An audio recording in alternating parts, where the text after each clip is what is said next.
စားပွဲဆောင်ချစ်မိတ်ဆွေများမင်္ဂလာပါခင်ဗျဒီနေ့ကတော့ထူးခဲရတာတွေ့စီနဲ့သမင်းတုတ်နီးတုတ်ပြသွားမှာဖြစ်ပါတယ်သမင်းတုတ်ပြုလုပ်ရန်အတွက်ခရမ်းကျင်သီးကြက်သွန်ဖြူနန်းနန်းပင်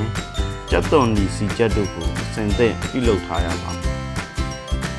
သမင်းဖြူတစ်ပကံမောက်ကိုတုတ်မဲ့စလုံးထဲကိုပြောင်းထည့်ပါမယ်ကြက်သွန်နီစီကြက်နဲ့ပဲကြမုတ်တို့ကိုထည့်ပြီးခရမ်းကျင်သီးလေးတွေထည့်ပါမယ်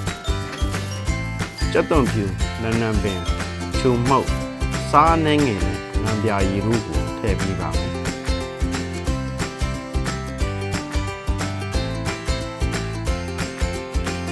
မကြီးမဲ့အရေး